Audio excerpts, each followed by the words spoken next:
Assalamualaikum warahmatullahi wabarakatuh. Selamat siang sobat semua. Bergabung lagi bersama saya Dimas Jordi di acara Bisang, Bincang Siang. Pada kanal YouTube Fakultas Kedokteran Universitas Trisakti dengan tema hari ini yaitu World Stroke Day. Nah, jadi seperti biasanya saya Dimas Jordi yang bakal menemani sobat-sobat semua berbincang-bincang kurang lebih 20 menit ke depannya bersama narasumber kita, seorang dokter spesialis ilmu saraf yang ramah dan juga handal, yaitu Dr. Andira Larasari, spesialis neurologi. Beliau adalah alumni dari Fakultas Kedokteran Universitas Indonesia dan sudah bergabung menjadi pengajar atau staf pengajar di Fakultas Kedokteran Usakti sejak 1 September 2021. Baik, selamat siang Dr. Laras. Bagaimana kabarnya, Dok? Baik, Baik, alhamdulillah. alhamdulillah. Semoga dalam keadaan sehat selalu ya, Dok ya. Alhamdulillah. Ya, baik Dok. Nah, kebetulan hari ini kan hari yang kita kenal sebagai World Stroke Day ya, Dok ya. Maka kita mungkin pada hari ini akan membahas seputar penyakit stroke ya, Dok ya, dengan dokter sebagai ahlinya ya, Dok. Nah, stroke sendiri merupakan salah satu penyebab kematian dan juga kecacatan tertinggi di Indonesia. Nah, padahal stroke itu dapat dicegah. Nah, bahkan bisa diobati jika kita bisa mengetahui cara yang baik dan benar. Baik, berikut ada beberapa pertanyaan dok yang telah kami siapkan. Mungkin pertama-tama kita bahas tentang definisi stroke itu sendiri ya dok ya. Mungkin menurut dokter dan juga pandangan dari dokter, apa sih dok itu stroke? Jadi stroke itu secara sederhananya itu adalah penyakit pada pembuluh darah otak. Jadi kalau misalnya kita lihat definisi menurut WHO, stroke itu adalah suatu keadaan di mana ditemukan tanda-tanda dari gangguan fungsi otak. Nah, gangguan itu timbulnya mendadak atau tiba-tiba. Nah, lalu keluhan tersebut, gangguan-gangguan tersebut itu dia akan timbul 24 jam atau lebih atau menyebabkan kematian. Dan penyebabnya itu hanya karena pembuluh darah saja gitu. Jadi kalau misalnya ditemukan penyebab lain selain pembuluh darah, misalnya sebelumnya pasiennya itu jatuh, terus setelah itu ada perdarahan di otak, nah itu bukan stroke gitu, atau ada tumor di otaknya, maka itu bukan stroke. Ya seperti itu, Dimas. Baik dok. Iya, nah dok, itu kan tadi sudah kita bahas definisi dari stroke ya dok ya. Untuk stroke sendiri itu ada jenis-jenisnya ya dok ya, kira-kira dok. Nah itu apa saja ya dok jenisnya ya dok? Ya secara umumnya itu kita bagi menjadi dua bagian besar ya. Jadi stroke sumbatan atau disebut juga stroke iskemik atau stroke perdarahan atau stroke hemoragik ya kita sebutnya. Nah, semua itu dua-duanya itu terjadi di pembuluh darah ya. Tapi bedanya kalau misalnya stroke iskemik atau sumbatan, dia terjadi sumbatan. Jadi karena darah yang ada di dalam pembuluh darah itu dia mengalami menggumpal, jadinya lebih kental gitu ya. Lalu dia akan menyumbat pembuluh darah. Nah, hal tersebut karena ada sumbatan maka oksigen itu tidak bisa masuk ke dalam otak gitu. Nah, itu menyebabkan gangguan-gangguan otak gitu, fungsi otak. Nah, kalau misalnya stroke perdarahan itu disebabkan oleh pecahnya pembuluh darah. Nah, pecahnya pembuluh darah itu bisa karena mungkin paling sering sih karena tensi tinggi seperti itu. Nah, karena pecah pembuluh darah itu maka timbullah gangguan fungsi otak. Iya, nah, kira-kira dok dari dua jenis stroke ini ya dok ya, siapa saja ya dok yang kira-kira bisa atau mungkin kena terkait stroke itu sendiri dok? Iya, sebenarnya ini stroke ini bisa terjadi pada semua orang ya. Iya, mungkin dahulu itu stroke itu identik terjadi pada orang-orang dengan usia lanjut ya. Jadi pasien-pasien biasanya itu pasien stroke itu tua-tua gitu dulu. Nah, tapi sekarang ini ternyata ditemukan fenomena bahwa orang-orang dengan usia yang lebih muda itu juga banyak yang kena. Nah, itu nanti akan berhubungan dengan faktor risiko stroke gitu. Baik dok, jadi tidak semua orang yang usia tua ya yang bisa kena ya. Jadi sobat-sobat semua, jadi memang stroke ini beresiko kena ke siapapun. Kira-kira apa aja ya dok ya faktor yang mungkin bisa menjadi penyebab stroke itu dok?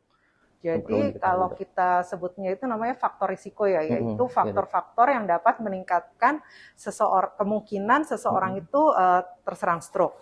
Nah, faktor risiko stroke ini ada dua macam, Dim.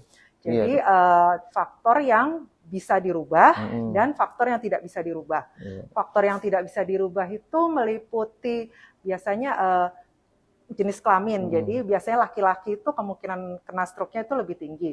Atau dia usia tua. Jadi 55 tahun ke atas itu risiko stroke-nya meningkat. Lalu ras-ras tertentu itu risiko stroke bisa lebih tinggi. Dan satu lagi adalah riwayat keluarga yang sekandung yang dia itu pernah terkena stroke gitu. Jadi itu kemungkinan kena stroke juga itu lebih tinggi. Nah, namanya itu faktor yang tidak bisa dirubah. Tapi sebenarnya kalau misalnya kita bisa bisa mengendalikan faktor risiko yang bisa dirubahnya, maka kemungkinan untuk kena stroke itu bisa lebih rendah daripada yang tidak punya risiko gitu. Nah, untuk faktor-faktor yang yang bisa dirubah atau namanya modifiable ya. Nah, itu bisa berupa kebiasaan atau penyakit yang diderita. Nah, untuk penyakit-penyakit itu misalnya adalah darah tinggi atau hipertensi, kencing manis atau diabetes mellitus, kolesterol tinggi atau dislipidemia, lalu bisa juga penyakit jantung atau penyakit kekentalan darah. Nah, lalu kalau untuk kebiasaan itu yang paling bikin kena stroke itu mungkin merokok ya, kebiasaan merokok, konsumsi alkohol atau obat-obatan yang terlarang gitu juga bisa meningkatkan faktor risiko stroke. Lalu setelah itu kurangnya aktivitas fisik itu ini kan masalah anak-anak sekarang ya, kurang mager gitu ya, kurang gerak gitu. Nah, itu faktor risiknya tinggi. Nah, itu nanti berhubungan juga sama diet yang tidak sehat gitu. Misalnya kurang makan buah, kurang makan sayur gitu, terlalu banyak makan lemak. Nah, kan makanan-makan sekarang kan seperti itu ya. Lalu itu berhubungan sama obesitas ya. Jadi kalau misalnya berat badan semakin tinggi, semakin berat ya, itu akan meningkatkan risiko stroke juga gitu. Ya, baik dok. Mungkin bisa dilanjutkan juga dok. Itu kan ada beberapa faktor risiko dok ya. Nah, mungkin bisa menimbulkan bahaya, terutama risiko terkena stroke. Kira-kira apabila seseorang terkena stroke itu seberapa bahaya dan kira-kira bahaya apa sih dok yang bisa diterima seseorang yang sudah terkena stroke dok? Jadi kalau misalnya nih kita kena stroke itu memang bahayanya paling utama ya kematian ya, karena stroke bisa kalau yang berat itu bisa menyebabkan kematian. Nah, selain itu kalaupun tidak menyebabkan kematian, dia juga bisa menimbulkan disabilitas. Jadi stroke itu kan gangguan fungsi otak ya. Jadi kalau gangguan fungsi otaknya itu menetap, itu gejalanya itu ya bisa tetap ada gitu. Lebih dari setengah pasien yang kena stroke itu ada gejala sisanya gitu. Kita menyebutnya gejala sisa ya. Jadi mungkin pertama kali itu kan ada gejala tuh pas lagi serangan. Nah, setelah itu gejalanya itu bisa hilang, bisa juga menetap gitu. Nah, kalau gejalanya menetap itu akan menyebabkan disabilitas. Nah, kalau misalnya nih kena disabilitasnya jadi gangguan motorik gitu, misalnya kelemahan sebelah, nah kan nanti jadi nggak bisa kerja, nggak bisa gerak, atau mungkin afasia itu gangguan bicara, jadi tidak bisa bicara atau kurang mengerti pembicaraan. Nah, itu kan juga untuk bekerja kan juga terganggu ya, jadi itu bisa menyebabkan penurunan kualitas hidup seseorang gitu.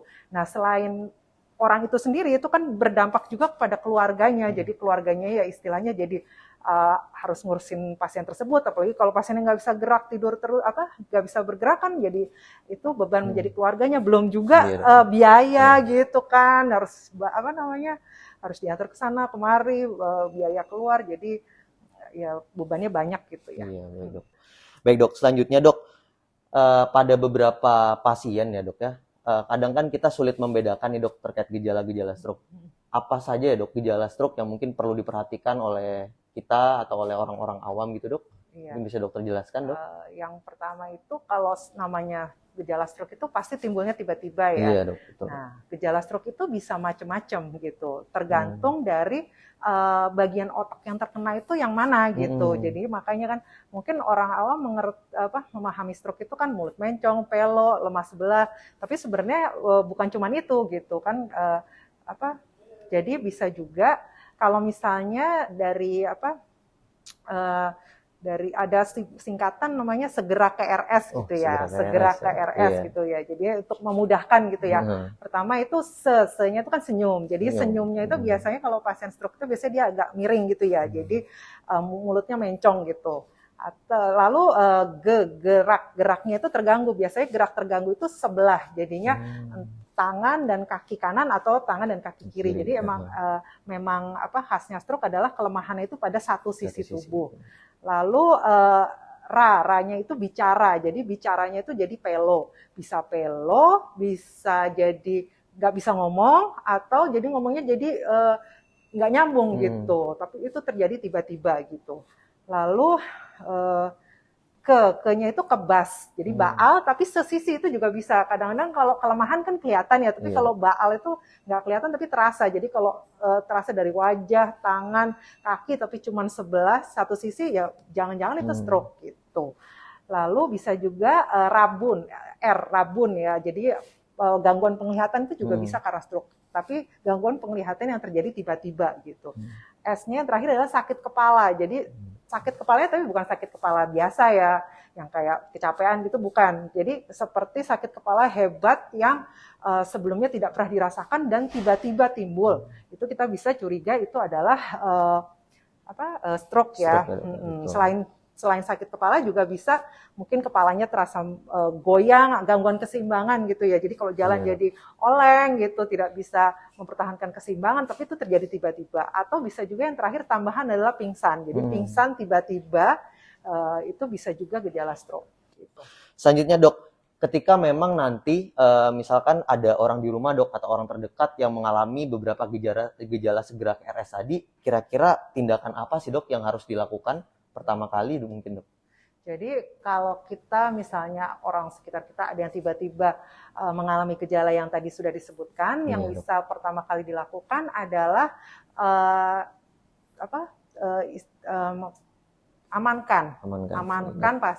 amankan pasiennya. Jadi kan kadang-kadang kalau seperti itu kan lemes sebelah tiba-tiba terus jatuh gitu. Jangan sampai kepala terbentur atau menjadi luka malahan gitu. Lalu setelah itu amankan juga jalan nafasnya, jangan sampai jadi ngorok atau mungkin mulutnya tertutup. Jadi jalan nafasnya itu harus diamankan, jadi pasiennya itu bisa tetap bernafas dengan baik, oksigennya tetap baik gitu.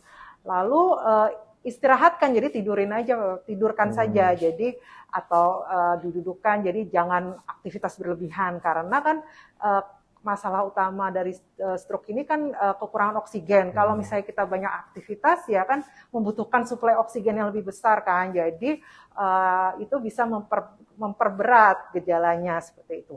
Dan yang paling penting setelah itu adalah panggil ambulans atau segera bawa ke RS, ke rumah sakit.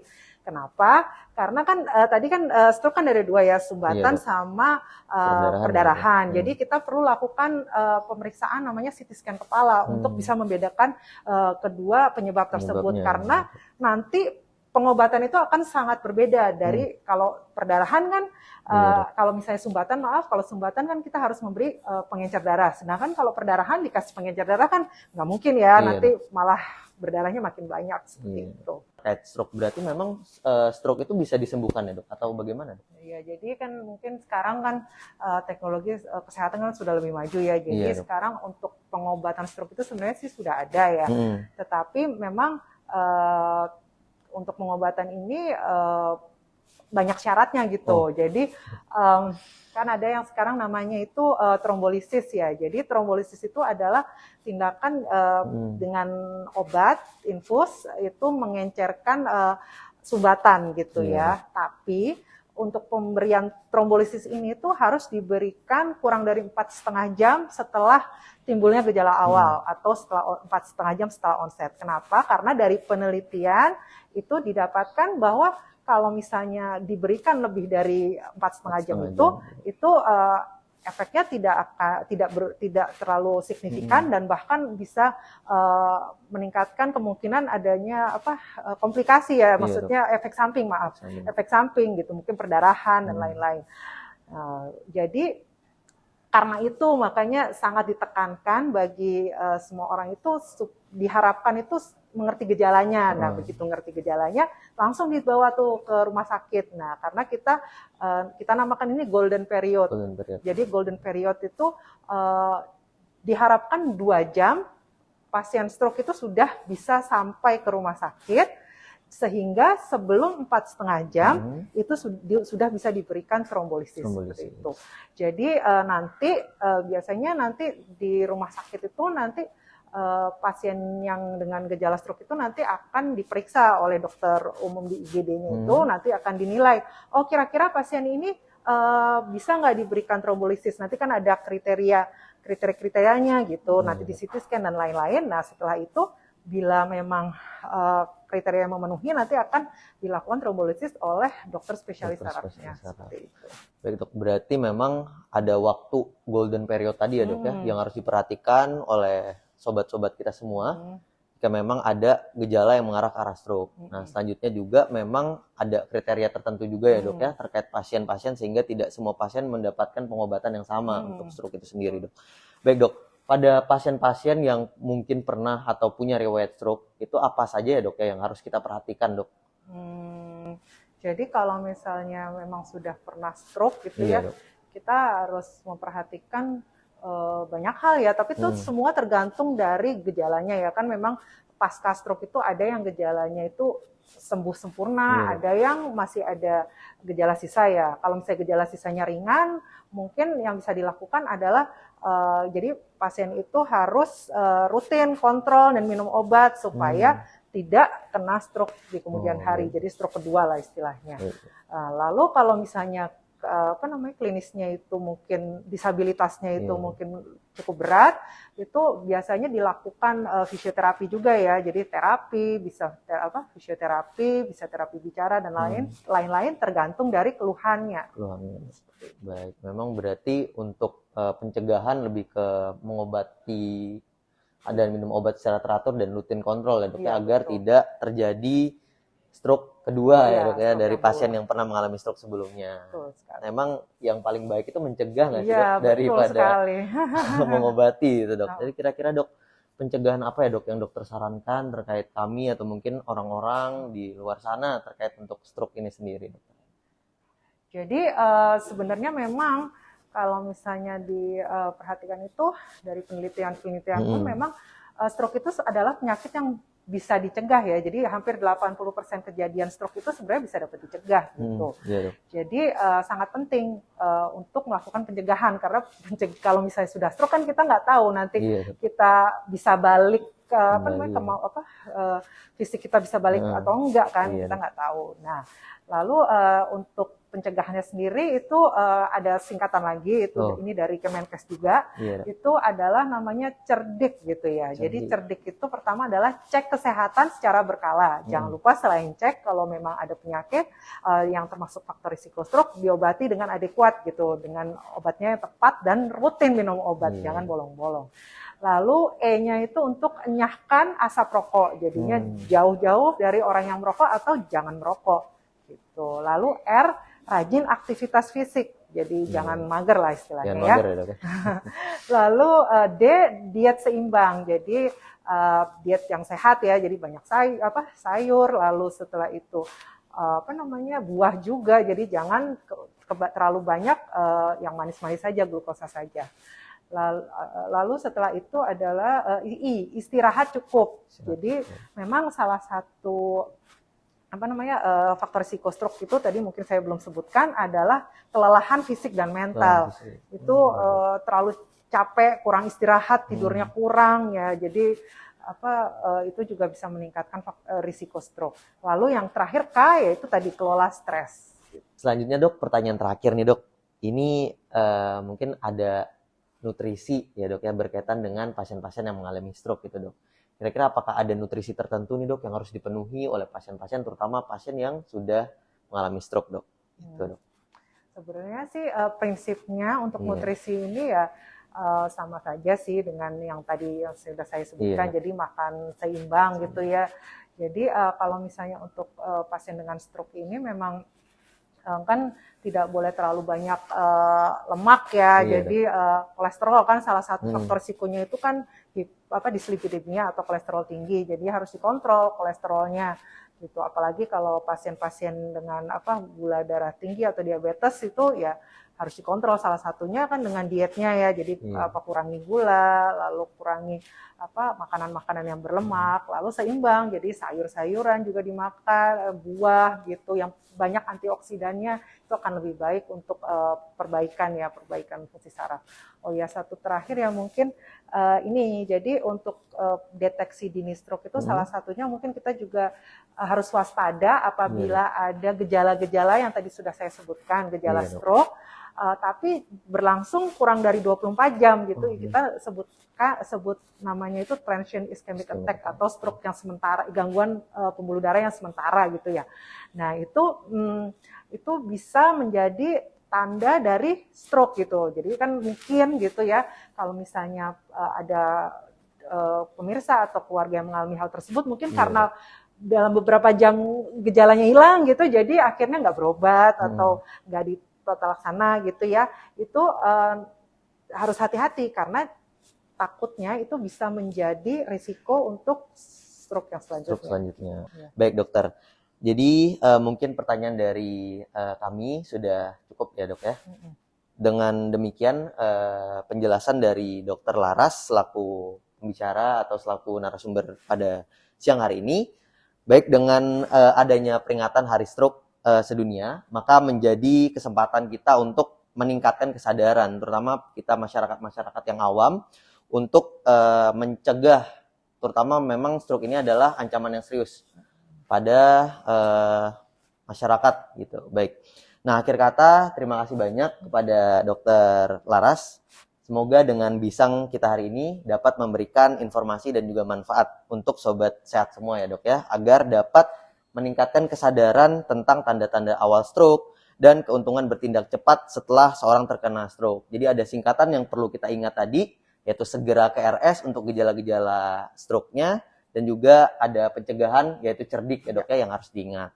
Baik, terima kasih atas perhatiannya. Saya tutup. Wassalamualaikum warahmatullahi wabarakatuh. Waalaikumsalam.